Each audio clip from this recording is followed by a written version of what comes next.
Bonsoir à tous, chers amis. Nous sommes Parashat Naso, Parashat très intéressante, mais c'est surtout la suite de Shavuot, la fête du don de la Torah qu'on vient de fêter 3336e fois, ce qui est très riche, intense. Et c'est le moment justement par rapport à la Parashat de cette semaine de s'intéresser sur la généralité de tout ce qui s'appelle les coutumes du peuple juif. Qu'est-ce que ça veut dire une coutume? Parce qu'à longueur de journée, tu entends des gens qui te disent « mais on a la coutume de, on a l'habitude de faire de ». Et tu te demandes la question « mais d'où tu as sorti cette coutume ?» Dans tout de la Torah, du matin jusqu'au soir, on a l'habitude des gens qui te disent « bon, on a la coutume de faire telle chose ». On va rentrer dans beaucoup de détails ce soir. On a la coutume, hein? Exactement, tu t'es bien rappelé. Combien de gens, ils te vendent des coutumes à longueur de journée? Et c'est vrai que quand quelqu'un réfléchit, il se demande, mais d'où est la source quand... Il y a beaucoup de gens malheureusement qui ne réfléchissent pas. Quand quelqu'un réfléchit, il se dit, mais c'est pas possible, mais d'où tu l'as inventé cette coutume? D'où ça vient? Est-ce que tout ce qu'on fait, c'est des choses qui ont un sens, qui sont basées dans la Torah? Est-ce qu'une coutume, c'est quelque chose qui peut être inventé? Est-ce que ça peut être, comme certains disent, une coutume de grand-mère? Les gens vont te dire... pour ne pas vexer qui que ce soit. Et certains vont te dire, bref, c'est des choses qui viennent de nulle part. Et donc, c'est justement pour ça que c'est important de comprendre ce soir, ensemble, quelle est la source, d'où ça vient. Et on va voir qu'il y a tellement de coutumes, tellement de détails dans la religion en général, ce qui fait que on a le devoir de se poser les bonnes questions, de se dire, s'il y a une coutume, il y a une ressource, d'où ça vient. On va voir plusieurs détails, on va voir plusieurs pas seulement détails, plusieurs exemples de coutumes qu'on fait à longueur de journée dans la Torah, qu'on fait en général et que les gens, pas forcément parfois ils posent des questions. On va voir c'est quoi après bien sûr les différentes coutumes, les différentes communautés, Ashkenaz, Séfarad, dans Séfarad même différentes coutumes. On va voir qu'est-ce qui est quelque chose on va dire d'acceptable, qu'est-ce qui a une source, qu'est-ce qui n'a pas de source, qu'est-ce que a sa racine dans le Shulchan Aruch. Il y a beaucoup de choses qu'on fait qu'en général ils sont ancrés dans nos mœurs, on va dire depuis de très très nombreuses années, des siècles, voire plus. Et il y en a beaucoup qui ne sont pas avant soi, et il y en a beaucoup qui sont juste, on va dire, comme ça, quelqu'un a décidé. Donc savoir qu'est-ce qu'on doit faire, comment faire. Ok? Commençons avec une histoire, on va voir les détails. Une histoire, c'est une histoire intéressante. Une fois quelqu'un il est arrivé, justement un chercheur de coutumes. Il est arrivé dans un endroit, une communauté qui était inconnue. Et il arrive pour la prière du matin, une fête, il voit que les gens ils sortent tous les rouleaux de la Torah de l'Arche Sainte, ils tournent autour de la Bima, et après ils font ce qu'on appelle les hakafot, des danses avec la Torah, ils disent le Kaddish. Il essaie de comprendre qu'est-ce qui se passe, d'où vous avez inventé une chose pareille, où c'est écrit. Et surtout, ça l'intéressait de voir ce qui se passe 2 semaines après cette fête, c'est au début du mois de Cheshvan, et qu'est-ce qu'il voit? Il voit que les gens ils sortent dans la rue avec les habits de Shabbat, pareil, ils ont une Bima au milieu, ils mettent des orchestres, ils mettent de la musique, et ils commencent à danser. Et les gens, ils dansent pendant longtemps en train de regarder la lune, ils parlent à la lune. Il s'est dit, mais qu'est-ce qui se passe? D'où ça sort ces choses-là? Il est complètement confus, on va dire. Je ne sais pas ce qui se passe. Il a dit que Sefer Torah, Kiddush Levana, ça a l'air, tout a l'air les mêmes fêtes, les mêmes joies, il ne sait pas d'où ça vient. Il n'a jamais vu des choses pareilles. Il se demande d'où on a pu inventer. Et donc, il va voir le dirigeant de la communauté, et il lui dit, écoute, regarde le Shulchan Aruch, code de loi juif. C'est le premier chiffre que vous avez sur la feuille. Et tu dis, là-bas, c'est écrit clairement le Mechaber, qui est Rabbi Yosef Kao. Il écrit rien de spécial sur cette chose-là. Vient le Ramo qui est communauté Ashkenaz, et lui, il te dit un détail. Dans le Siman 669, on a l'habitude d'appeler le dernier Yom Tov de Simchat Torah, de Yom Tov de Sukkot Simchat Torah, parce qu'on se réjouit avec la Torah. On a l'habitude de terminer la Torah, de commencer, de faire des dons, de faire un grand repas, et on a la coutume dans certaines communautés de sortir tous les Sefer Torah le soir, le matin, pour danser avec chacun selon sa coutume. Et on a la coutume de danser autour de la bima, comme on danse avec le lulav, tout ça par la joie. Il s'est dit, tout d'un coup, on voit qu'il y a quelque chose qui est écrit, c'est quelque part écrit. C'est le Shulchan Aruch qui est écrit qu'on a la coutume de. Vient le Kiddush Levana qu'on a l'habitude de faire tous les mois, de bénir la lune. Et pareil, il voit que le Ramon, pareil dans le Shulchan Aruch, Siman 426, on a l'habitude de bénir la lune une fois par mois. Pourquoi? Parce que le peuple juif est comparé à la lune, comme la lune qui se renouvelle avec le soleil, le peuple juif se renouvelle, etc. Et donc il s'est dit, tu sais quoi? je vois que les choses sont écrites quelque part. C'est écrit dans le Shulchan Aruch. C'est pas quelque chose qui a été inventé par qui que ce soit. Même si encore, il faut dire, mais dans toute la Torah, je vois pas une chose pareille. C'est pas écrit. Ok.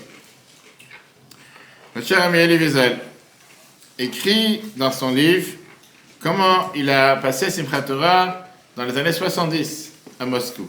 Une synagogue qui s'appelait Arkhipova, une synagogue qui existe toujours aujourd'hui, avec un grand Bet Chabad, avec énormément de réussite. Regardez comment il écrit. Il écrit, les gens ils dansaient Houra, Houra, et la terre tremblait sous leurs pieds. Et les cris arrivaient très très loin. Ils chantaient en hébreu, en yiddish, en russe. On dirait vraiment que c'était comme un défi sur le monde qui les entoure, c'était en plein communiste. Je suis parti d'un cercle à un autre. Et chaque fois, il y avait les mêmes personnes, le même enthousiasme, la même joie. Chaque endroit, il criait David Melech Israël, il est vivant. Ça avait l'air d'une grande fête et en même temps une grande joie chassidique. Personne ne restait sans bouger. Ceux qui avaient honte, ils ont oublié leur timidité, on va dire. Et moi, parmi eux, j'ai commencé aussi à me sentir un peu étranger.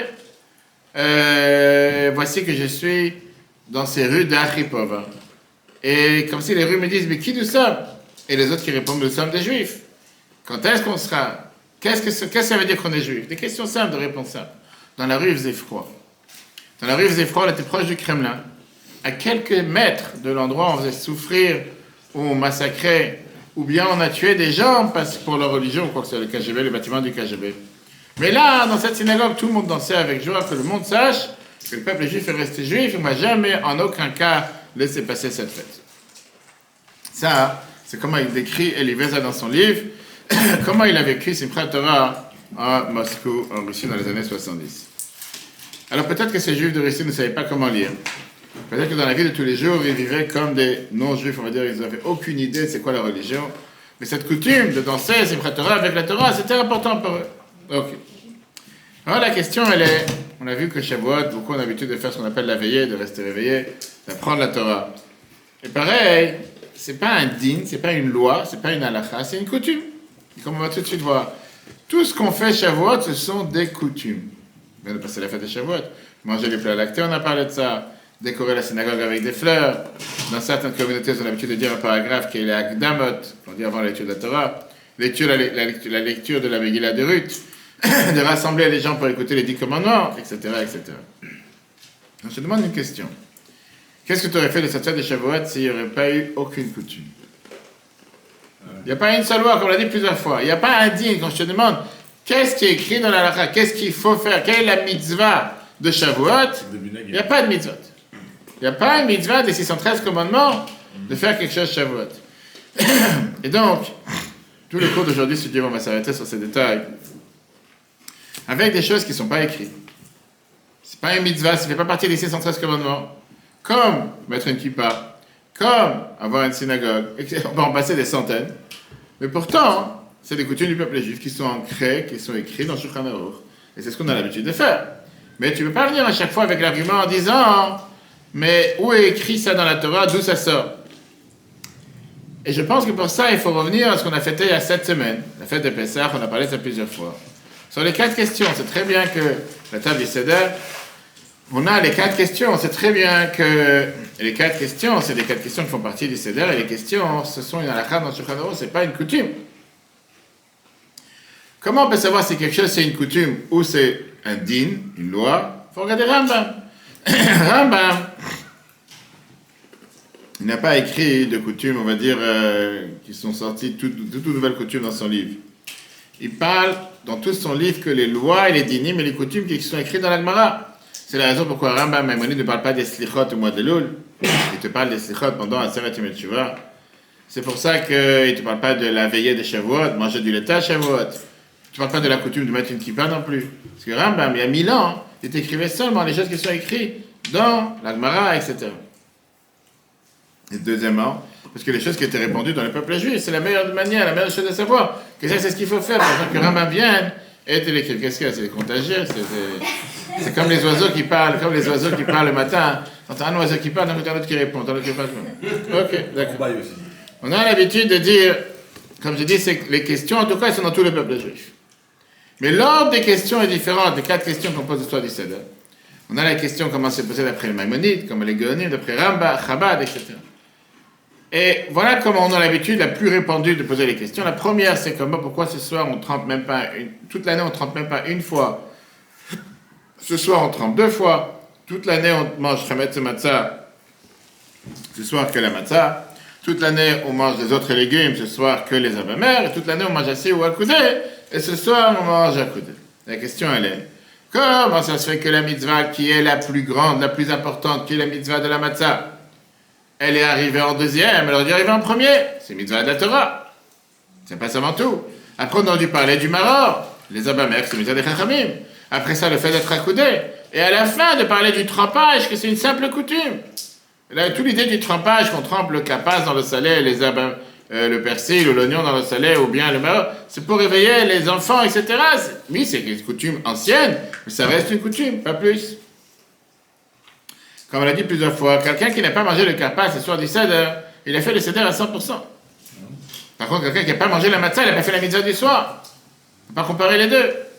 Alors comment ça se fait que la première question, c'est une question qui vient sur le trempage du karpas, de l'oignon, du persil dans l'eau salée? Ça n'a pas de sens. Et le rabbi qui te répond qu'avec ces 4 questions, on veut écouter les enfants, et la première des choses qu'on veut inculquer à un enfant dans la maison, c'est la valeur des coutumes. Puisque c'est une coutume, c'est pour ça que c'est en premier, avant tout.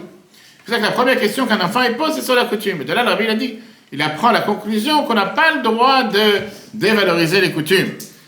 Parce que c'est le gage, la garantie du judaïsme de la génération future. Maintenant, comme j'ai dit tout à l'heure, qu'est-ce qui fait de la coutume quelque chose de tellement important? Pourquoi aujourd'hui, avec n'importe quel juif avec qui tu parles, on a coutume de... C'est notre coutume. Il n'y a pas longtemps, j'étais mettre des mezuzot dans une maison, il y avait une grand-mère qui était avec une bougie, des encens, qui faisait une bonne odeur, et qui mettait comme ça les bougies sur la tête des gens, des encens, je ne sais pas d'où elle est sortie.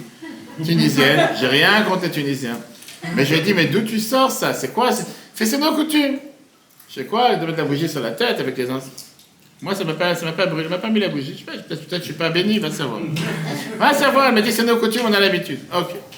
Alors justement, ce que je voulais dire, c'est quoi une coutume? Qu'est-ce que ça veut dire une coutume? Qu'est-ce que ça veut dire c'est la coutume? Comme je l'ai dit tout à l'heure, c'est pas un din, c'est pas la loi, c'est pas la halakha, c'est pas la règle, c'est pas une mitzvah, c'est notre coutume. Comment est-ce possible que les chachamim nous ont dit, comme vous voyez dans le prochain paragraphe, Minag Israël, Torah et la Torah te dit que les coutumes ont la même valeur que la Torah. Et de l'autre côté, on te dit que Minag, le mot coutume, Otiot Geinam, c'est les mêmes lettres que l'enfer. Alors les coutumes, ça t'amène à l'enfer, ou c'est la même valeur que la Torah? Des coutumes qui sont tellement importantes, qui sont basées, qui sont venues, je veux dire, avec le temps, qui sont devenues vraiment comme des règles, comme la halakha, sans aucune distinction. Et donc c'est pour ça que la halakha te dit même, la Gemara Brachot 45b, la Gemara Eruvin 14b, qui te dit que quand tu ne sais pas quoi faire ou comment agir, vois ce que les gens y font. Si tout le monde a l'habitude de faire de cette manière, ça veut dire que c'est comme ça qu'il faut faire. Mais je ne pense pas qu'on doit être tous des moutons et suivre, parce que tu vois que tout le monde fait. On a vu plusieurs fois combien de cas que des gens ils font sans comprendre, sans demander la question, sans se renseigner. Après, quand tu commences à vouloir comprendre, tu commences à comprendre qu'il n'y a aucune source à ce qu'ils font. On va voir ensemble plusieurs choses qu'avec le temps, ils se sont transformés de coutumes en din, en règles officielles du Shulchan Aruch. Première, on vient de fêter la fête des Shavuot, comme on a dit. Dans le monde entier, sauf en Israël, la fête des Shavuot, c'est le symbole même de la coutume. Pourquoi? Il y a le concept qu'on parle dans chaque fête, qui est que Yom Tov Sheni Shel Galuyot, le deuxième jour de Yom Tov, qui est fait en exil, en diaspora. À l'époque du Temple, comment ça marche? À l'époque du Temple, on avait l'habitude de bénir la lune en Israël, et on n'avait pas tout le temps le temps de faire savoir quand est-ce que la nouvelle lune a apparu. Est-ce que c'était tel jour ou tel jour? Et donc, comme on avait des doutes dans certains endroits, on faisait 2 jours de Rosh Chodesh, de peur que Rosh Chodesh, la nouvelle lune, elle a apparu aujourd'hui le 30e jour, la fin du 20, puisque la lune c'est 29,5 par mois qui tourne autour de la Terre. Donc peut-être c'est le 30e jour, ou peut-être le prochain. Peut-être c'est des mois de 29 ou des mois de 30. Par exemple, en Israël, on sait très bien que Rosh Hashanah, seulement Yerushalayim, ils savaient quand est-ce qu'on a sanctifié le mois, parce que sur Rosh Hashanah, on n'avait pas le temps de les faire savoir aux autres.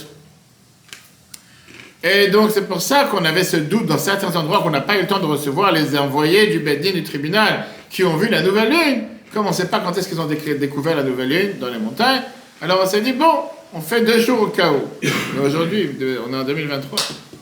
Aujourd'hui, tout le monde sait quand est-ce que c'est la fête. Aujourd'hui, alors on a ce qu'on a l'habitude de dire, minhag avotenu beyadenu, la coutume de nos parents reste dans nos mains. On continue à faire 2 jours, même si aujourd'hui je peux te dire que je sais clairement dans 50 ans quand est-ce que la lune va arriver, etc. Avec Google, etc. Alors ça veut dire quoi? Le deuxième soir de Pessah, le deuxième seder en diaspora, les juifs mangent la matzah, mangent le maror, font des bénédictions. On dit Shechiano, on fait Kiddush, bref, tout ce qu'on fait le deuxième jour. Tout ça parce que nos parents, nos ancêtres avaient l'habitude de faire. Alors qu'aujourd'hui, je peux te garantir qu'on n'a pas de doute que le 15 Nissan, c'est le 15 Nissan. Que le premier jour que la Torah elle a dit que c'est Yom Tov, c'est ce jour-là et pas un autre. De la même manière, le 22e Nissan, qui est le dernier jour de Pessah pour nous, on ne met pas les tefilines. On ne fait pas tout ce que quelqu'un en Israël doit faire, parce qu'on a ce doute. Peut-être ça devrait être le deuxième jour des dernières fêtes. C'est pas vrai, tu n'as pas ce doute aujourd'hui. On arrive à Shavuot. Shavuot, c'est la seule fête qui n'est pas écrite dans la Torah quand est-ce qu'elle tombe. C'est la seule fête que la Torah ne te dit pas qui dépend du mois de Sivan, quand est-ce que c'était la nouvelle lune ou pas. Parce que la Torah elle-même, elle te dit que Shavuot, ça vient à cause du comptage du Homer. 7 semaines, tu dois compter. Et donc, jusqu'à Shavuot, tout le monde était au courant quand est-ce que c'est tombé Pessah. Et donc, depuis toujours, on sait très bien quand est-ce que c'est Shavuot. Alors, comment on a pu fixer 2 jours de fête Shavuot? Il n'y a aucune raison logique pourquoi en dehors d'Israël, on devrait avoir 2 jours de fête Shavuot. Et la réponse, elle est que le Shulchan Aruch nous dit pour ne pas faire de différence avec les autres fêtes. Pour laisser la place à la coutume qui, avec le temps, est devenue comme une loi, c'est à force qu'elle a. Donc on a décidé que Shavuot, on ne va pas différencier Shavuot et les autres fêtes. Shavuot sera exactement 2 jours comme toutes les autres fêtes. Vient le Khatam Sofer. Et il te dit qu'en réalité, Shavuot, on doit être beaucoup plus rigoureux que les autres fêtes. Pourquoi? Parce que les autres fêtes, à la base, le deuxième jour, il vient à cause du doute, peut-être que. Alors que Shavuot, il n'y a jamais eu de doute. Depuis le départ, on sait très bien quand est-ce que c'était Pessah et cette semaine. Et donc Shavuot, c'est beaucoup plus. C'est pas par un doute, c'est parce que tout le monde a l'habitude de faire. On l'a vu aussi, on a parlé longuement de Shavuot, le fait que la Megillah de Ruth est attachée avec Shavuot. Dans la Megillah de Ruth, il y a une coutume qu'ils avaient l'habitude de faire à l'époque, et depuis, elle est devenue une règle dans toutes les acquisitions qu'on fait d'après la Torah. Comme au mariage qu'on a fait il n'y a pas longtemps, comme on va faire au prochain mariage. Comment on achète quelque chose dans la Torah? Viens à la Megillah de Ruth, notre fameuse Ruth, et qui te dit qu'à l'époque, on avait l'habitude de pouvoir acquérir quoi que ce soit. Dans le chapitre 4, verset 7, que quelqu'un il avait l'habitude d'enlever la chaussure et la donner à son ami. De là, on apprend ce qu'on appelle dans la halacha minag le kinyan chlifin, qui veut dire qu'on a l'habitude d'échanger quelque chose sur autre chose, comme par exemple, tu dois faire une acquisition comme on a fait au mariage. On ne va pas te dire, lève ta femme pour montrer que tu l'as acquérie ou pour montrer que tu t'es marié avec ta femme. À la place, on dit, tu lèves un objet qui appartient à quelqu'un d'autre qui te donne, ça devient ton objet. Et grâce à ça, c'est comme si tu as acquis cet objet. D'après la halakha, combien tu as acquis quelque chose, ou quand tu as levé cette chose, ou quand tu as un animal, tu l'as amené chez toi à la maison, ou quand tu as mis une clé à la porte, tu as fermé la porte, etc. etc. Donc on apprend ça de Ruth. Pourquoi? Parce que comme ça, ils avaient l'habitude de faire. Encore une fois, une coutume. Et si ce n'est pas suffisant, il y a une règle dans la halakha qui te dit minag mevatal halakha. Une coutume peut annuler une loi. Pas n'importe quelle coutume peut annuler n'importe quelle loi, mais il y en a pareil. Regardons par exemple avec la fête de Shavuot. On sait très bien que la fête de Shavuot, il y a la coutume de manger des plats lactés, comme on l'a dit tout à l'heure. Mais la halakha te dit que chez Yom Tov, tu as un devoir de manger de la viande. Bien sûr, pour celui qui veut manger de la viande et qui aime manger de la viande, quelqu'un qui n'aime pas la façon de se faire souffrir. Alors comment tu fais cette coutume de manger des plats lactés et de pouvoir manger de la viande? On te dit que la coutume, elle est de faire un repas lacté, d'attendre un moment, ça dépend des différentes coutumes, est-ce qu'on attend 1 heure, on se rince la bouche, et après on va continuer avec le repas de viande. Ce que beaucoup ne savent pas, que dans le livre Noam Elimelech, il te dit que Shavuot, les Chachamim nous ont permis de ne pas attendre ce qu'on a l'habitude d'attendre après le fromage toute l'année, parce que c'est Shavuot. Donc cette coutume qu'on a l'habitude d'attendre, on ne va pas l'attendre que Shavuot, la coutume de manger des plats lactés, passe avant. Bien sûr que pas tout le monde est d'accord avec lui. C'est juste pour montrer un exemple de comment cette coutume, parfois, dans certains cas, elle peut faire sauter la règle. Parachat de la semaine, c'est pour ça qu'on parle de ce sujet, Parachat Nassau. C'est la paracha qui nous parle de Birkat Kohanim, la bénédiction des Kohanim. La Torah te dit mitzvah taseh min Torah, c'est mitzvah de la Torah que le peuple juif soit béni tous les jours. Et c'est pour ça qu'en Israël et dans beaucoup d'autres endroits, on a l'habitude de faire Birkat Kohanim tous les jours. Les Kohanim, quand il y a le fils avec le Chazan, ils font Birkat Kohanim tous les jours. Dans les communautés Ashkenaz, on fait Birkat Kohanim seulement les jours de fête. Pesach, Shavuot et Sukkot. Pourquoi? Parce qu'à ce moment-là, on a la joie de la fête. Tu viens voir encore une chose, qu'une coutume annule un digne de la Torah. C'est une mitzvah de la Torah que les Kohanim bénissent tout le monde tous les jours. Et vient les Chachamim qui ont mis la coutume en disant non, puisqu'il n'y a pas tous les jours tu es joyeux, pas tous les jours tu as le temps, etc. Seulement dans certaines circonstances. Quand on parle des coutumes, il y a des coutumes connues, comme on vient de voir, les Akafat Simchat Torah, les Slichot, etc. Et après, il y en a qui ne sont pas connus. Par exemple, les différentes chansons de la prière. Le Maharil te dit, qui était l'auteur de toutes les coutumes ashkénazes, tu n'as pas le droit de changer la coutume de l'endroit, même avec des chansons qui n'ont pas l'habitude de chanter. C'est-à-dire, si dans une communauté, ils ont l'habitude de chanter certaines chansons, tu ne peux pas venir et dire, maintenant je vais chanter une nouvelle chanson, un autre période, etc. Et là, la Chaya te dit pourquoi? Parce qu'il y a ce qu'on appelle Minhag HaMakom. Il y a la coutume de l'endroit. Et donc, il faut respecter la coutume de cet endroit. Le Rav Shriver Gaon, il écrit dans le Tour, il te dit, et si dans votre endroit, vous m'avez écrit qu'il y a telle et telle coutume, si c'est comme ça, tout le monde a l'obligation de suivre la coutume, on ne peut pas changer cette coutume qu'il y a dans cet endroit. Mais non, vas-y. Pourquoi on a... Je sais qu'il n'y a pas longtemps, on a changé d'air. C'est ça, tu peux changer. Je ne parle pas des chansons-là. Ah. Tu parles maintenant des phrases, des paragraphes, c'est ça qu'on parle. Chanter, tu peux chanter les chansons tous les jours, tu changes. Okay. Mais encore une fois, on voit ici combien on te donne parfois, pour l'instant c'est la préface, on attend la traduction. Combien la Torah te dit de faire tellement attention parfois à la coutume, on peut comme ça citer des dizaines de phrases de nos maîtres, les Rishonim, les Acharonim, les premiers décisionnels, les derniers, dans l'importance des coutumes. On n'est pas encore arrivé à comprendre qu'est-ce qu'il y a de tellement important, de spécial dans quelque chose qui n'est ni la halakha, qui n'est pas fixe, qui change d'endroit en endroit. Toute sa force découle du fait que les gens ont eu la coutume. Pourquoi ça a tellement grand pouvoir? Alors regarde, qu'est-ce que j'en ai à faire de ta coutume? Comme on l'a dit dans le titre, d'où tu sors cette coutume? Est-ce que tu as une coutume de te habiller en noir à un enterrement, pour ça je peux remettre un habit noir à un mariage? Simple exemple. Chaque fois que je vois des gens, des fois, ils me disent non, mais est-ce qu'on doit s'habiller en noir à un enterrement? Je dis, quel rapport? D'où tu as sorti une coutume pareille? Alors oui, c'est des coutumes des autres religions, pas de chez nous. Mais d'où tu as sorti une coutume pareille? Aujourd'hui, au contraire, on te dit que les gens qui sont habillés très classe à un mariage, ils sont habillés en noir. C'est que tous ceux qui sont venus en noir à un mariage, ils sont habillés comme dans des endeuillés. Quel rapport? Et deuxièmement, comme j'ai dit, qu'est-ce qui fait la coutume de?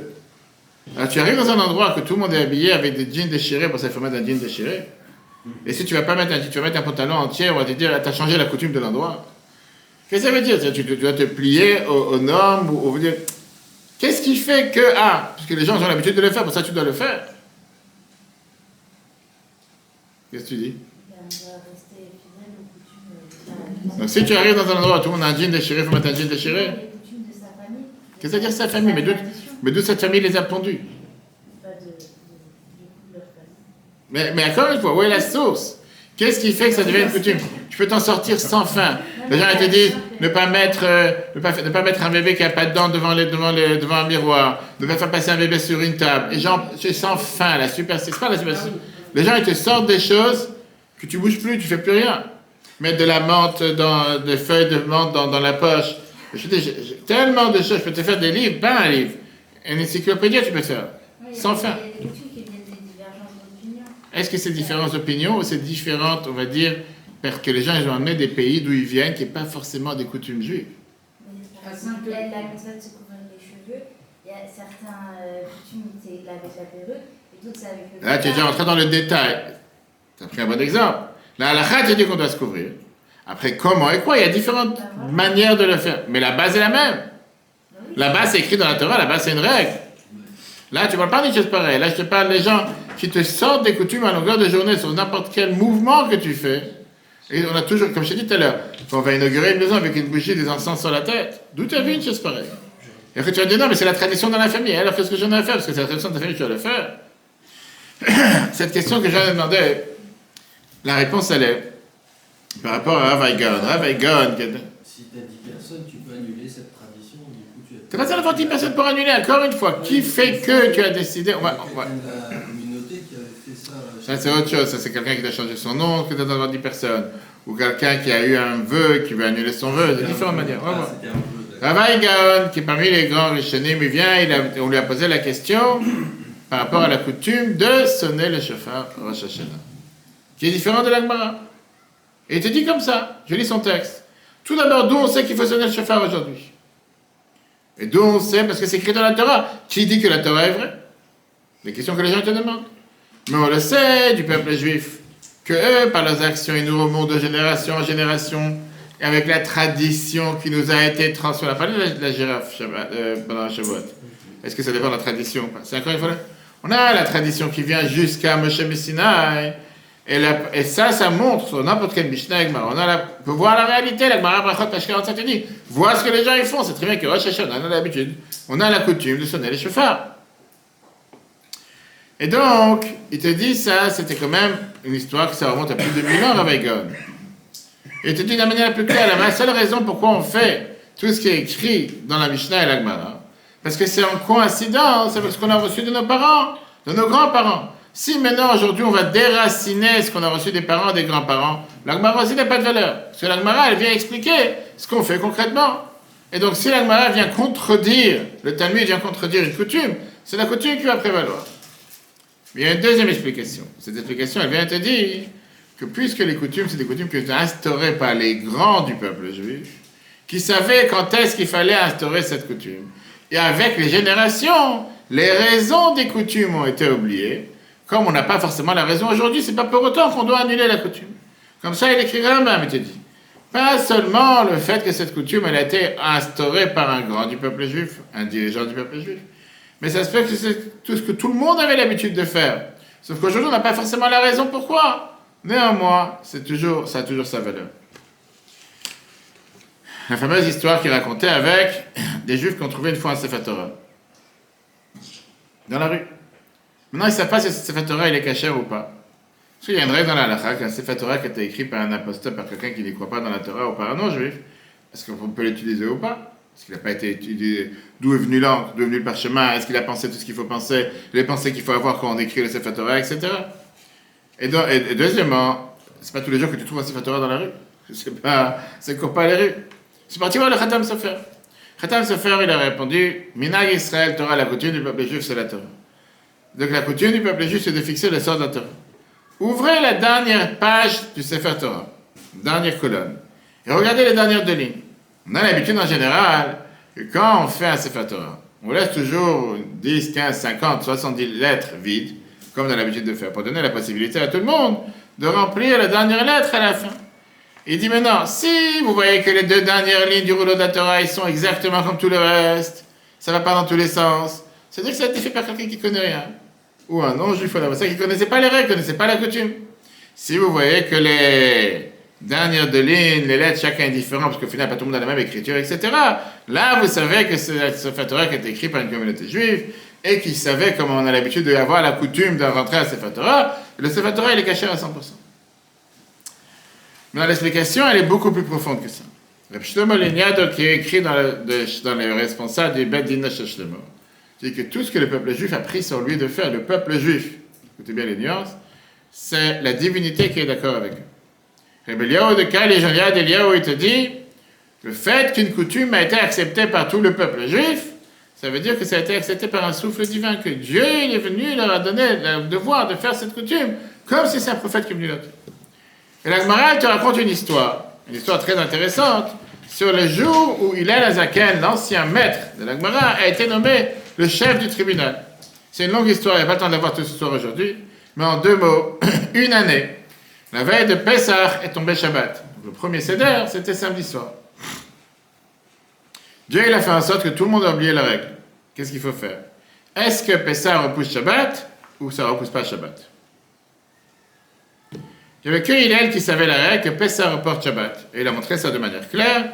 Et tous ceux qui étaient avant lui, ils se sont levés et ils lui ont dit, écoute, si c'est comme ça, c'est toi qui dois être le président de la chambre de constitution. Le président de, comment on appelle ça? Non, le président du tribunal, de l'Assemblée. C'est toi le plus important. Et la Gemara, elle nous dit, vous savez quoi? Parce que vous n'avez pas servi les anciens maîtres comme il faut. Pour ça, Dieu vous a puni de ne pas connaître la règle qu'est-ce qu'il fallait répondre.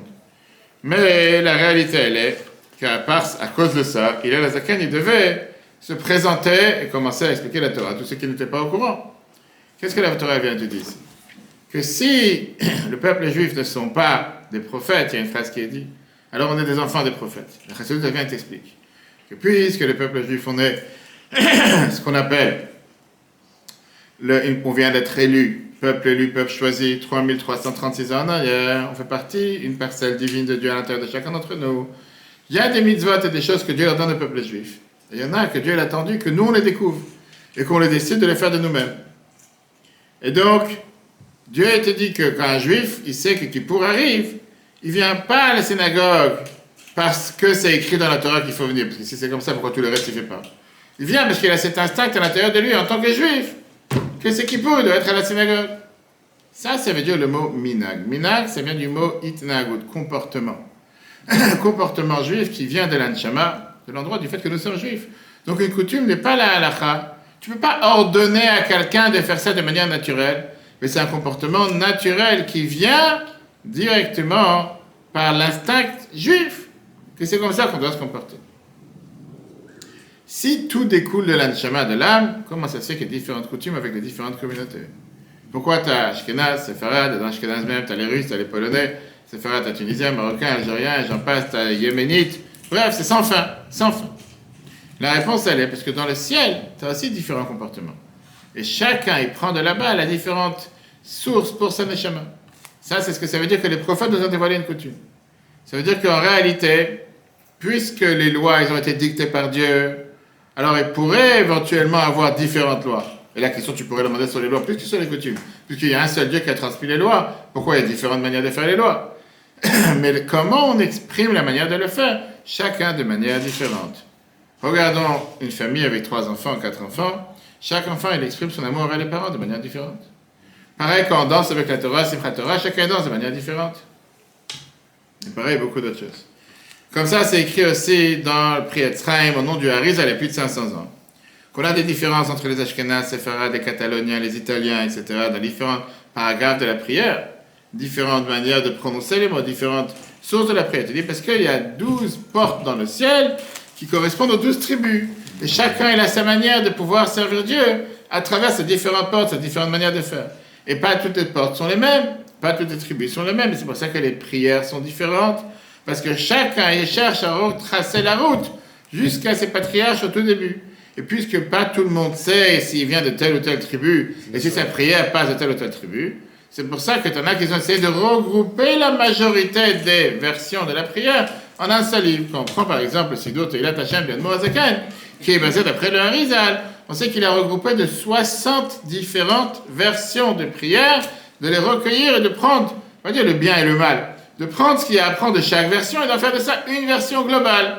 Et comme ça, tu es garanti que tu passes à travers les mailles du filet. D'une manière ou d'une autre, tu vas réussir à pouvoir prier et faire ce qu'il va faire. Exactement. Tu vois, c'est écrit tout au départ, je montrerai juste après. C'est pour ça que la coutume, ça a une source très importante. Maintenant, ça c'est la base. Maintenant, continuons. Alors, tu as des juifs qui bougent pendant la prière. Tu en as qui ne bougent pas pendant la prière. Des 4 coins du monde, tu vois des juifs qui vont peut-être bouger comme les soukous qu'on fait avec un loulav, quand ils apprennent. Et il y en a qui te disent même qu'un non-juif n'est pas capable d'apprendre parce qu'il ne sait pas bouger. Te disent, on n'a jamais vu des gens en train de lire un journal en train de bouger quand ils sont en train d'apprendre. Tu rentres dans une synagogue, tout d'un coup, tu vois tout le monde en train de bouger. Tu te dis, mais c'est vrai, quelqu'un qui n'a jamais vu une chose pareille. Il dit, mais pourquoi ils bougent tous? C'est une salle de sport. C'est pas une salle de sport, les gens sont en train de faire du sport. Tous assis, ils sont en train de bouger. Mais on te dit, encore une fois, ça doit être écrit quelque part. C'est pas écrit quelque part, c'est une coutume, ancienne coutume juive. Naturel, il y a des témoignages sur ça de plus d'il y a 900 ans. Regardez ce que le Kuzari écrit. Comment, il a demandé la question suivante, le Kuzari. Je vais te demander la question. Pourquoi les Juifs bougent quand ils lisent l'hébreu? Tu n'as jamais vu quelqu'un qui prie comme une statue. Tu vas dans le métro ou dans l'avion, tu vois quelqu'un qui lit un journal, tu n'as jamais vu en train de bouger. Et si vraiment il bouge, tu te demandes qu'il y a un problème avec lui. Pourquoi quand tu vois un Juif en train de prier, tout d'un coup tu vas bouger? Alors son ami au Kuzari, c'est le fameux débat qui va entre le Kuzari et l'autre, il a répondu comme ça, Rabbi Yehuda Halevi. Il lui dit, son ami, il dit, à l'époque, dans la ville, il y avait la chaleur naturelle.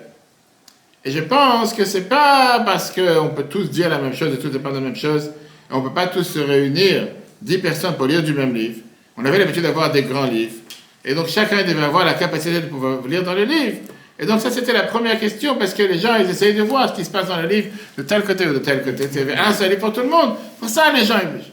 C'est sûr que tu peux comprendre que c'est une réponse bête, et c'est pas la raison. Une des raisons pourquoi on a l'habitude de bouger, parce qu'on te dit que la Torah elle te dit Kol Atzmota et Thomas. On va tout de suite voir. Le Kuzari a été écrit à 900 ans. Même si tu penses que Rabbi Yehuda Lévi te demande de raconter une vraie histoire qui s'est passée, pas d'écrire un roman, mais la rencontre entre le Kuzari et son ami, c'est une histoire qui s'est passée 500 ans avant Rabbi Yehuda Lévi. Déjà à l'époque, les gens ils avaient l'habitude de bouger. Et donc lui, il essaie de demander une explication logique pourquoi les Juifs ils bougent quand ils prient. Dans le Zohar, qui a été écrit il y a 2000 ans et qui a été dévoilé il y a 700 ans, on te donne l'explication pourquoi on a l'habitude de bouger quand on prie. Pourquoi on a l'habitude de bouger quand on fait la prière. C'est comme l'anshama qui représente une bougie. Et comme la flamme qu'il y a sur la bougie qui essaie de se séparer de la flamme, de la mèche, et de devenir spirituelle. Mais grâce à la mèche, elle est toujours attachée. Je lis le Zohar, chapitre, volume 3, page 219. Les neshamot du peuple juif ont été pris de cette Ner Kadosh, cette lumière sainte qui allume, qui éclaire. Comme c'est écrit, Ner Hashem Bishmat Adam, la bougie de Dieu, c'est la neshama d'une personne. Cette bougie, quand elle apprend, elle s'unit avec la Torah, elle n'est pas tranquille à un instant. Comme la flamme sur la bougie, tu bouges tout le temps, qui n'est jamais tranquille. Et ça, c'est la question, Elohim, le verset que David Amelech a dit dans les psaumes, Elohim Adam Ilah. Dieu ne reste pas sans bouger. La flamme de la bougie, puisqu'elle est attachée avec la mèche, elle ne reste jamais sans bouger, mais elle bouge sans arrêt. Pareil, le peuple juif, par ses neshamot, qui sont pris de cette même flamme supérieure d'en haut, quand on dit un mot de Torah, la flamme s'allume. Et quand la flamme s'allume, on ne peut pas rester sans bouger. Et c'est pour ça qu'on bouge dans tous les sens, quand on apprend ou quand on prie. Ça, c'est ce que te dit le Zohar. Qui a un rapport avec le fait d'avoir un grand livre, et de ne pas pouvoir lire dans le livre, parce qu'il faut que chacun regarde de son côté, etc. Si on revient à ce qu'on a dit au départ, avec la communauté de Moscou, ce que Elie et Wiesel racontent, comment il a vécu là-bas, le fait de Simchat Torah, il te dit que c'était des âmes du peuple juif qui étaient totalement éteintes, et qui les ont forcément poussés de l'intérieur d'eux-mêmes de venir Simchat Torah danser, sans comprendre, parce que c'est Simchat Torah, il faut danser avec la Torah. Un des grands chassidim avait l'habitude de dire que deux mitzvot ont gardé les juifs de Russie ensemble. La danse à Simchat Torah et la matzah à Pessah. C'est pas un juif de Russie qui sait pas c'est quoi la matzah à Pessah, et la danse à Simchat Torah est la même chose. Il y a une phrase dans le discours du Rabbi précédent en 1948. Il dit la phrase suivante, en rapport avec les coutumes et la fête de Shavuot. Que l'Admo Azaken te dit que les coutumes que le Baal Shem Tov avait l'habitude de faire, ils sont considérés halakha le Moshe Sinaï, la même loi, la même force que les lois que Moshe nous a données au Mont Sinaï.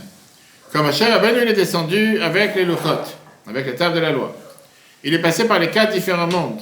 Atzilut, Bria, Yetzira, Asiya spirituel, l'émanation, le monde de la création, le monde de la formation et le monde de l'action spirituelle. Il les a fait descendre dans ce monde. À ce moment-là, tu as tous les attributs et les traits de caractère spirituel dans le monde et les anges de chaque monde qui ont donné des cadeaux à Moshe sur la Torah. Et ça, c'était les différentes coutumes, les coutumes générales et les coutumes privées. Et lui, il a reçu, on va dire, l'essentiel. Mais avec l'essentiel, on lui a rajouté pas mal de choses. On a dit, tiens, ça c'est la règle, non, encore une coutume, etc.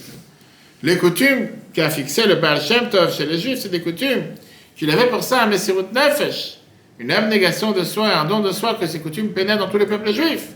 Et avec ces coutumes, on va marcher pour recevoir ma chair. Ça, c'est la phrase du Rabbi précédent. Encore une fois, qu'est-ce qu'il vient de dire? Tu parles des coutumes que le Baal Shem Tov a enseignées au peuple juif. Sans minimiser tous les grands-mères ou les grands-pères ou tout celui qui a des coutumes à longueur de journée. C'est pas de ça qu'on parle. On parle des coutumes que le Baal Shem Tov avait lancées. Comme j'ai dit tout à l'heure, il y a la contre-attaque. Que les gens te disent que tout ça c'est beau pour dire que les coutumes sont valeurs dans la Torah, etc. Mais qu'est-ce que tu fais avec la fameuse phrase qu'on a dit, Minag otiot geinom, qu'une coutume c'est les mêmes lettres que l'enfer. C'est-à-dire qu'on te dit que parfois, par ça que tu fais une coutume bêtement sans comprendre, et qui parfois même est contradictoire à la Torah, ça peut t'emmener à l'enfer. Il faut faire attention, on va faire n'importe quelle bêtise. C'est quoi la réponse? Quoi? Tu es là? Oui. Non, t'es pas là. Non, t'es déjà avec tes gens. C'est quoi la réponse? C'est l'enfer ou c'est pas l'enfer? L'enfer, ça dépend. Pourquoi ça dépend? Comment ça dépend? Parce que si la coutume, on la connaît, on sait pourquoi on l'a fait, ça dérange pas. Enfin, il n'y a pas d'histoire d'enfer, vu que On a l'explication. Donc seulement si tu as l'explication, c'est pas l'enfer. Même si c'est la pure bêtise. Non, mais c'est l'explication, elle est valable. Si c'est l'explication de la famille. Alors, C'est l'explication, elle est valable. C'est comment ça, de génération en génération, ça c'est transmis. encore une fois, C'est, est-ce que ça justifie pour dire que c'est une coutume valide et qu'il faut faire et que si tu n'as pas fait, Non. c'est la plus pire des choses qui peut arriver. Non. bien sûr. Alors, Il faut être critique, il faut avoir une Voilà. critique. bien sûr. Nous. C'est- alors qu'est-ce qui valide quelque chose, qu'est-ce qui valide pas quelque chose? Si elle n'a pas de sens, cette coutume. Comme je dis, encore une fois, pour toi, elle n'a pas de sens, pour l'autre, elle a tout son sens. Ça vient d'une. Qui tu es pour dire que la coutume de l'autre, elle n'a pas de sens? Si c'est- Pour toi, elle n'a pas de sens, pour l'autre, elle a tout son sens. Si c'est lié à la pratique religieuse. Je te demande une question. Il y a peut-être, parce qu'il reste des coutumes qui sont justifiées, des coutumes qui n'ont pas de conséquences.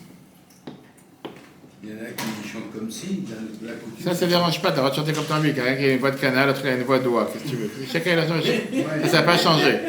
Mais je te parle en termes de coutume. Qu'est-ce qui te fait dire que ça a de la valeur et ça n'a pas de valeur? Qu'est-ce que dit Laurence? Moi, je sais que c'est par rapport à la règle, en fait, à la ra. Enfin, je pense. Qui veut dire c'est ce qui a été dicté par Dieu ou. Enfin, moi, je le vois plus comme ça. Regardons le texte. La réponse de Rabbi Tam. Rabbi Tam qui est un des auteurs de Tosfot, qui te dit, quand tu parles d'une coutume même générale, qui n'a pas de source, et qui est contre la halakha, ça c'est à quoi on a affaire en disant de faire coutume, ça représente ce qu'on appelle l'être d'enfer. Quand ça n'a aucune source dans la halakha. Et c'est obligé parce que tout le monde a l'habitude de faire. Par exemple, il y en a qui ont l'habitude que la fête des Shavuot, puisqu'il fait très beau, la fête des Shavuot, alors il faut faire ce qu'on appelle en Israël, ils appellent ça un mangal, faire des barbecues, faire des... À la hache. Quel rapport avec Shavuot? Quel rapport avec Shavuot? D'où t'as inventé une chose pareille? Alors tu vois, c'est une coutume. Maintenant, quand est-ce qu'on peut dire que Minag Israël Torah est... Quand est-ce qu'on te dit que Minag Israël c'est la valeur de la Torah? Quand c'est basé d'après, en quoi c'est un rapport avec la halakha? Mais quand c'est quelque chose qui est pas seulement ni en phase avec la halakha, et plein de fois contre la halakha, mais on a toujours la coutume de... C'est une coutume qui t'amène à l'enfer. Après, à la fin, j'ai rencontré une histoire. Ça, c'est ce que Rabbi Tam te dit. Ça, c'est ce qui peut te faire parler. Est-ce que... Et je vais vous dire, même si on est en live, j'ai pas peur de dire, combien de fois on m'a raconté que dans certaines communautés, ou dans certaines coutumes, que la veille de la bar mitzvah, toute la famille doit donner le bain au bar mitzvah. Non? Exactement. Je veux dire, des dizaines de fois on l'a sorti. Où c'est écrit une chose pareille? D'où ça vient une chose pareille? C'est pas seulement 100%, ça n'a pas de source, c'est contre la halakha. Et ça, c'est une parmi tant d'autres. Ou bien que quand tu as une personne qui va aller au mikvé la veille du mariage, il faut que tout le monde mange quelque chose que la mariée a mangé et que tout le monde va sucer le même dragée ou prendre le même... Je peux t'en sortir sans fin. Je dis, c'est sans limite, c'est pas un livre. C'est une encyclopédie qui sort de nulle part. Qui sort de nulle part. Et tu te dis, mais qui est la personne qui à un moment a dit, ça c'est ce qu'il faut faire, et que tout le monde doit faire, et que si jamais tu te poses et tu viens et dis, mais d'où vous avez sorti une chose pareille? D'où ça vient? Tout d'un coup, les gens... Et je ne vais même pas commencer à ouvrir la parenthèse du aîné, que certains ont l'habitude de faire. Je ne rentre pas maintenant à l'Afrique ou pas à l'Afrique. Quand tu sais qu'on te dit qu'en règle générale, la veille du mariage, on n'est pas censé se voir ou se rencontrer, et que tout d'un coup, on te dit que la personne doit aller au mikvé en général la veille, et qu'elle revient avec des taches oranges ou des taches rouges, on va savoir qu'ils sont presque ineffaçables pendant une semaine ou deux. Et tu dis, alors comment tu peux aller au mikvé la veille? Et j'en passe, je dis, je rentre pas, j'ai même pas envie de... Ça sert à rien d'ouvrir, j'ai dit, une boîte à Pandore, comme on dit, parce que, d'abord, on est en live. Et deuxièmement, mais c'est des centaines et des centaines de choses qu'à longueur de journée, les gens, ils te disent, mon alors, c'est comme ça qu'on a toujours eu la coutume. Tu as dit une chose pareille. Pourquoi? De ça doit devenir... Et le pire, c'est quoi? C'est que les gens, ils donnent à ça de la valeur beaucoup plus que qu'est-ce qu'on devrait donner à la halakha. Première des choses, c'est basé, qu'est-ce que Dieu, il attend de toi de faire? Commence pas à t'appuyer sur des coutumes qui viennent de tout bord, de n'importe où, qui n'ont aucun sens. Comme tu as dit tout à l'heure, chacun a l'esprit critique qui peut réfléchir. Mais les gens, parfois, qui s'acharnent, ça, c'est ce qu'on a l'habitude. Prenons un autre exemple, que je me bats à chaque fois dans chaque... Malheureusement, que Dieu nous en préserve pour personne, quand quelqu'un il va à un enterrement. Combien de fois les gens m'ont sorti qu'en revenant d'enterrement, il ne faut pas rentrer à la maison directement, il faut passer au café d'abord. Il faut aller boire un café ensemble d'abord, et après on rentre à la maison. T'as entendu ça? Moi, je l'ai fait, oui. Toi, tu l'as fait. Mais par rapport à qui? Ça, c'est convivial, c'est pour ça. Mais est-ce que c'est le moment d'aller boire un café ensemble parce que tu viens d'enterrer un parent, un père ou une mère? Mais d'où t'es sorti? Alors maintenant, je vais te dire d'où ça vient. Là, je vais te dévoiler le secret derrière. C'est pas malheureux. Est-ce que c'est contre la fin, ça? C'est 100% contre. Ah, c'est 100%. 100% contre.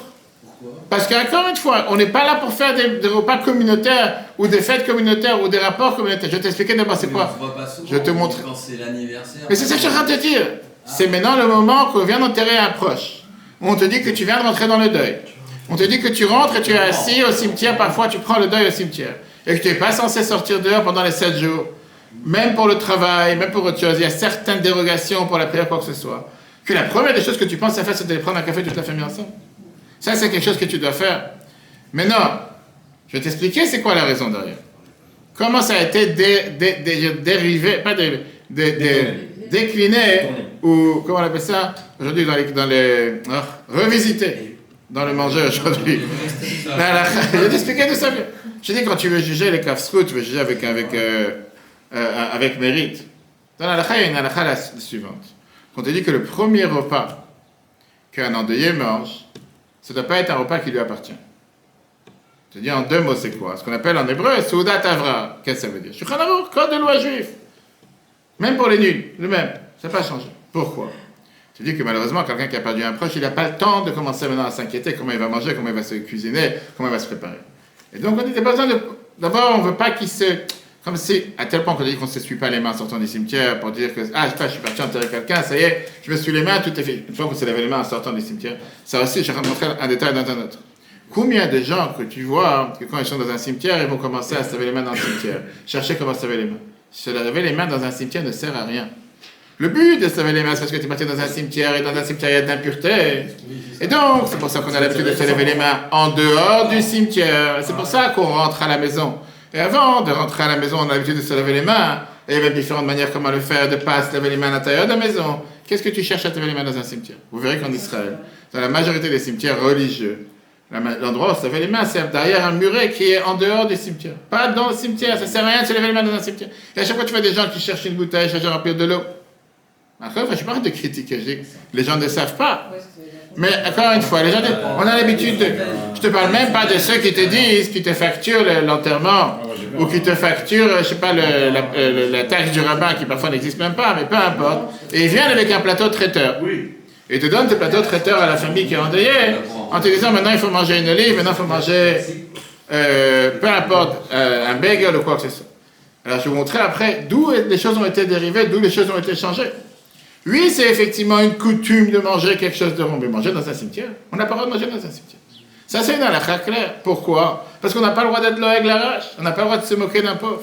On n'a pas le droit, qu'est-ce que ça veut dire se moquer d'un pauvre? Comment tu peux, toi, manger dans un endroit où les autres ne peuvent pas manger? À tel point que quand même on a l'habitude de mettre des tefilines quand je vais à chaque fois, quand on est dans un enterrement ou quand on va pour un kaddish ou quoi que ce soit, on doit s'écarter minimum de 2 mètres de pierre tombale, parce que tu ne peux pas faire une mitzvah ou marcher avec des tzitzit découverts à côté de quelqu'un qui ne peut pas le faire, parce que la Torah, elle prend en compte les sentiments du quelqu'un décédé, en se disant comment tu fais une mitzvah dans un endroit que lui ne peut pas faire.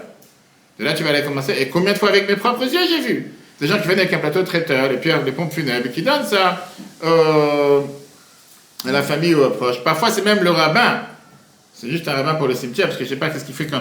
C'est pas quelqu'un qui connaît la halakha, un officiant, qui sort de sa poche des amandes, qui sort de sa poche qui donne à la famille que les gens mangent. C'est... Revenons à ce que j'ai dit à la papa. Donc la halakha te dit que le premier repas, ça doit être un repas qui est préparé par des autres, pas par soi-même. Et cette même halakha te dit que si quand tu n'as personne, qu'on va te laisser ça manger, tu as le droit de te faire à manger tout seul. Mais l'idée, c'est que tu n'as pas la tête maintenant à penser à toutes ces choses-là. Et on ne veut pas que tu oublies, ce que je suis en train de dire, on ne veut pas que tu oublies, que tu te déconcentres du fait que tu viens de séparer d'un être cher. Et donc quelqu'un d'autre, il vient et t'amène. De cette idée qui est écrite dans la règle que quelqu'un d'autre t'amène à manger, certainement ça a été dérivé ou dévié du fait que maintenant, il faut rentrer aller boire un café d'abord. Quel rapport? Comment tu es venu de ça à faire aller boire un café? Ça me côté de la réunion familiale, maintenant on va aller boire un café, on ne rentre pas à la maison directement. Mais les gens, je pense qu'ils ne savent pas. Je n'ai pas dit quelqu'un, je ne vais pas juger qui que ce soit. Oui, J'ai dit d'où ça vient, hein, ces déclinaisons du salé sucré ou du cru cuit. Comment les gens, ils ont pris un éclair ou je sais pas, un millefeuille et le revisité. C'est exactement la même chose. Mais halachiquement parlant, c'est pas une coutume juive.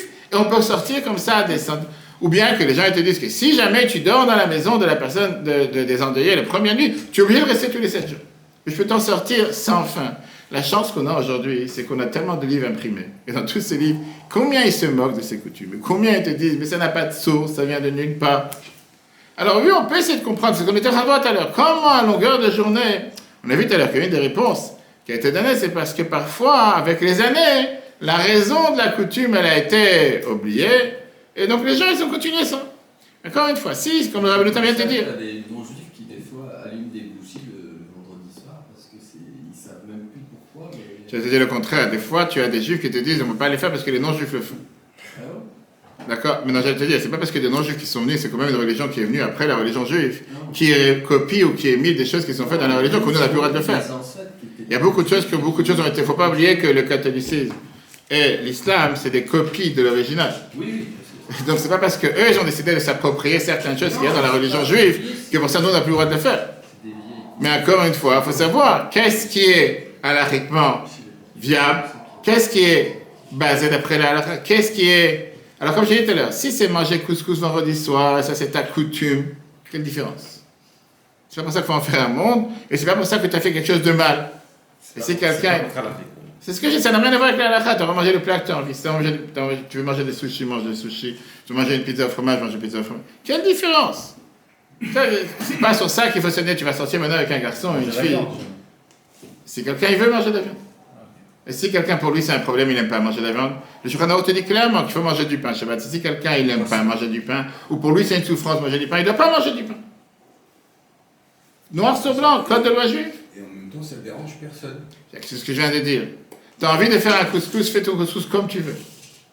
Mais de là à en faire une règle, de là à en faire une halakha, de là à te dire, ça c'est le devoir, ça, comme quelqu'un a dit ce Shabbat, au Kiddush, qui dit, il faut juste le vin rouge, pas le vin blanc. On n'a jamais entendu parler qu'on fait ça. Où c'est écrit? Comme j'ai dit tout à l'heure, le vin à la base il n'est pas rouge. C'est l'habitude, c'est C'est pas l'habitude, on te dit que le vin rouge c'est plus important. Pourquoi? Parce que quand tu vas parler avec n'importe quel vigneron, n'importe quel viticulteur, quoi que ce soit, ils te disent que le vin rouge il est de meilleure qualité que le vin blanc. Et qu'en règle générale, les gens ils boivent le vin rouge, pas le vin blanc. J'ai vu des publicités pour Shavuot, que les gens disent profitez du vin blanc pour Shavuot, parce que ça passe bien avec les fromages, avec je sais pas quoi, etc. En vrai, je suis pas pro de vin, mais en général, les gens te disent c'est quoi? Le vin blanc est toujours secondaire. Tu vas dans un restaurant, les gens vont pas te servir du vin blanc. En général, même si dans les avions, je peux vous dire qu'à chaque fois quand les bouteilles sont offertes, les gens ils prennent une bouteille de chaque. Les gens ils prennent le rouge et le blanc, c'est gratuit, pourquoi pas? Mais en général, il n'y a pas. Kiddush, c'est pareil alors. Kiddush, exactement la même chose. Rosé, vin, blanc. Les chalotes ou une baguette cachère. Après, la halakha, l'idéal, c'est le vin. Quelqu'un qui n'a pas de vin, la halakha te dit clairement, tu peux faire sur les chalotes. Tu n'as pas de chalotes, tu peux faire sur des baguettes, bien sûr cachère. À partir du moment que c'est 2 pains entiers. C'est s'il n'y a Ou pas de sinon. chalote. C'est pas s'il n'y a pas de chalote. La halakha te dit, c'est ou le vin. Non, mais s'il y a le vin, il y a le vin. Mais quelqu'un qui ne veut pas le faire sur la chalote, il a le droit de faire sur de la baguette cachère. D'accord, une fois, c'est pas la question. La question, elle est d'abord, la kiddush, c'est sur du vin. Quelqu'un qui n'a pas de vin, ou qui ne peut pas boire du vin, ou qui a un problème de santé avec le vin, il fait kiddush sur du pain. Le pain, n'importe quel pain qui existe sur la planète. Que ce soit une pita motzi, que ce soit une challah, que ce soit une baguette, c'est écrit nulle part qu'il faut forcément avoir des chalotes. Et tu as des centaines de milliers de juifs dans le monde qui n'ont pas de chalotes et qui font sur des matzot toute l'année. Et c'est pas interdit. Donc, mais alors, les ralotes, si on peut comprendre, c'est une tradition. Alors. Parce qu'on te dit que c'est la mitzvah de la femme, mais on te dit que c'est une des belles choses à faire, comme à l'époque du temple, que tu avais les chalotes qui duraient d'un vendredi à un vendredi. Pourquoi pas? Mais de venir et dire que si tu n'as pas de chalotes Shabbat, tu n'as pas le droit de manger parce que tu n'as pas de chalotes, c'est 100% faux. Tu peux très bien, je te dis que dans ma vie, grâce à Dieu, j'ai pas 90 ans, il y avait des mois et des mois que j'ai fait kiddush sur des matzot, parce que j'avais pas de vin. Parce que j'étais dans des endroits, on était quand on est parti dans les, je veux dire, dans les Balkans ou dans les différents endroits du monde où il n'y avait pas de quoi acheter de manger cachère. Alors on avait amené avec nous des matzot. Et des fois, c'était pas des matzot, c'était du pain qu'on avait fait sur place, dans une boulangerie ou quoi que ce soit. C'était des pains ronds. Et quand les gens ils vont en vacances à la montagne, dans tout endroit, il n'y a pas de chalot, qu'est-ce qu'ils tout d'un coup ils font plus de motzi parce que c'est pas une challah. C'est toi la tête. Alors la halakha te dit il faut faire sur 2 pains, ou il faut faire sur du vin. Et si tu as quelqu'un il n'a pas de chalot, il fait sur 2 pains, c'est quoi le problème? Encore une fois, c'est ça, ce qu'on a dit, c'est pour ça que la marge, elle est tellement large. C'est pour ça que la marge, elle est tellement riche. Il y a une personne qui demande sur le cours comment faire un geffen avec le pain. On ne fait pas un geffen avec le pain, on fait sabri maranan dans le sidour. on fait Savri Baranan, et celui qui regarde les Sidour, il voit que c'est écrit Savri Baranan, Baruch Ata Hashem, Elokeinu melech haolam, bar et pri Geffen, et à côté c'est écrit Baruch Ata Hashem, Amotzi lechem min haaretz. Sur le Kiddush, dans le Sidour. Pourquoi c'est écrit comme ça dans le Sidour? Parce que tu as des gens qui n'ont pas de vin, et donc à la place de faire tous les Kiddush sur le vin, ils font tous les Kiddush sur le pain. Et le jus de raisin. Les gens ont la même chose, il n'y a pas de différence. Donc on ne peut pas faire un Geffen dessus. Pourquoi pas? On a dit Shabbat. Shabbat, on a parlé de ça. Que le problème de certains vins, certains jus de raisin qui sont mélangés avec de l'eau, que si jamais il y a plus d'eau que de vin, ça rend problématique. Qu'est-ce que tu peux faire pour réparer Geffen dessus? Je ne pense pas qu'aujourd'hui, on te vend du jus de raisin, même celui qui n'est pas 100% jus de fruits. D'abord, tous les jus de raisin que j'ai vu cachés, ici en tout cas, ils sont toujours 100% jus de fruits. Mais même si c'est pas forcément 100%, on va pas dire que tu es 40% jus de fruits et 60% autre. C'est pas du concentré. C'est autre chose. D'accord? Revenons au texte. Une histoire qui est racontée dans Minagé Israël. M'a raconté mon ami Dr Eliezer Tuitou d'un village qu'il y avait en Algérie. Souk Arras, il s'appelait comme ça ce village. Que là-bas, les gens ils avaient l'habitude de manger du Hametz le 8e jour de Pessah, dans les ruines du théâtre romain qui était en dehors de l'établissement. Est arrivé là-bas un Rav. Et il a voulu comprendre d'où est la source de cette coutume bizarre et terriblement mauvaise, contre la halakha. Les anciens du village lui ont dit qu'il y a des générations, il y a 3 générations, est venu là-bas un envoyé d'Israël. Et le 8e jour de Pessah, les gens de la ville ont vu qu'il allait en dehors du village, dans ses ruines, il s'est assis en train de manger du pain. Et donc, ils se sont dit, si ce grand rabbin qui est venu d'Israël, le 8e jour de Pessah, on l'a attrapé en volant, en train de manger du Hametz dans les ruines du village en Algérie, nous, on n'est pas capable de faire la même chose. Maintenant, bien sûr que cette personne, il a voulu manger du Hametz. Pourquoi? Parce qu'en Israël, c'est plus Pessah pour lui. Puisque c'était plus Pessah, il avait le droit de le faire, sauf que la halakha, elle te dit que quelqu'un qui vient en diaspora où il ne fait pas Pessah, il doit faire les choses en cachette. Il n'a pas le droit de venir dans un endroit où tout le monde fait Pessah, fait Yom Tov, et monsieur il laisse promène en voiture, il fait comme il a envie. Parce que dans le pays où tu es, c'est Yom Tov. Et donc ce rabbin, ou cet envoyé qui est venu d'Israël dans ce village en Algérie, il a fait les choses correctement. Il n'a pas voulu manger devant tout le monde son pain. Donc il est parti dans les ruines du théâtre. Eux, ils en ont fait des 5 coutumes du village, en pensant qu'il faut les choses correctement. Ils ont dit que si ce chacham et ce tzaddik qui vient de la Terre Sainte, ils se comportent pareil, certainement que c'est une coutume cachère. Et combien de coutumes pareilles? Comme j'ai dit plusieurs fois, il y a la coutume chez les Sfaradim, chez certains Sfaradim, de faire à la fin de Pessah la Mimouna. La Mimouna qui ressemble, parce que le Baal Shem Tov a instauré la Seudat Mashiach, le repas de Mashiach, pour renforcer la Mimouna de Mashiach, etc. Mais est-ce que parce qu'il faut faire la Mimouna pour ça depuis l'après-midi de Pessah, on peut commencer à faire les pâtes?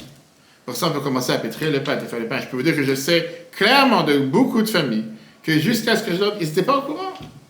Et qu'ils pensaient bien faire. Pourquoi? Parce qu'il y avait l'idée qu'à la minute que Pessah est fini, chacun doit aller changer les pains chez l'un chez l'autre. Qui c'est qui a le premier pain? Qui c'est qui met ta pain à la porte du voisin? Voilà le pain tout chaud que je t'ai fait pour toi. Ça vient avec un bon sentiment. Mais c'est 100% contre la halakha. Et qu'est-ce qu'il y a si tu vas attendre 1 heure ou 2? Et je ne parle pas des gens qui préparent des sandwichs, que tout doit être fait que la seconde, que Dieu nous en préserve. Pessah est sorti à 22h, 22h05, il faut que déjà tout sorte du four. Comment tu peux faire une chose pareille? Non, mais ça a été fait par des non-juifs. Qu'est-ce que tu tournes la tête? Pendant Pessah, tu n'as pas le droit de profiter du Hametz. Et donc c'est pour ça que j'ai dit, et avec ça, je vais dans l'autre envers du décor. Il faut faire attention qu'on ne peut pas dire de n'importe quelle coutume que ce soit Gehinnom, l'être de l'enfer, ça s'appelle l'enfer. Le Chida, Rabbi Chaim Yosef David Azoulay, il écrit dans son livre Birkei Yosef, le Siman 654b, il dit que le minag de certaines femmes de faire une bénédiction sur les mitzvot qui dépendent du temps, c'est peut-être une erreur.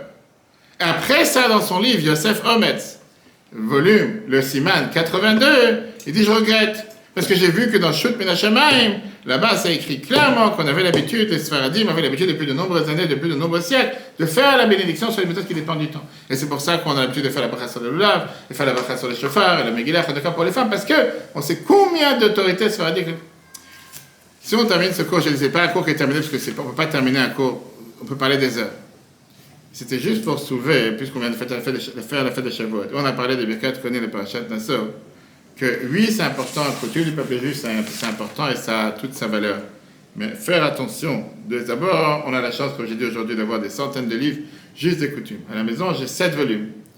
Ket Hashem, ça s'appelle. C'est bien Tov Ganin. Le rabbi les a dans sa chambre aussi, dans son bureau. On va dans le bureau du rabbi prier, le rabbi a la même. C'est quelqu'un qui a recueilli toutes les coutumes possibles et imaginables de toutes les communautés séfarades Ashkenaz. Et il est écrit quelle coutume ça a une source, d'où ça vient, pourquoi c'est fait. Et quel, il te dit, c'est du vent, ça a été... Il n'y a pas de source, ça vient de nulle part. Donc je dis encore une fois, comme il a dit monsieur le rabbin, j'y sais. Quand ça dérange personne, et tu as envie de manger, je sais pas, du saumon, et pas... mange ton saumon, que ça dérange. Mais quand c'est quelque chose qui peut s'opposer à la halakha, quand c'est quelque chose qui met en conflit ta coutume avec la halakha, 100% non. Et c'est pour ça qu'on a le devoir de demander. On a vu, comme on a vu dans Pirkei Avot, comme on va voir ce Shabbat chapitre 1, un saleh haraf, fais-toi un raf. Demandez la question. Tu ne peux rien de demander. Et pas faire les choses juste pour les faire. Que Dieu fasse qu'on ne fasse jamais d'erreur. Même si on est humain, on fait toujours des erreurs. Le cours en replay sur retora.fr. Très bonne journée à tous. Et si Dieu veut, à la semaine prochaine.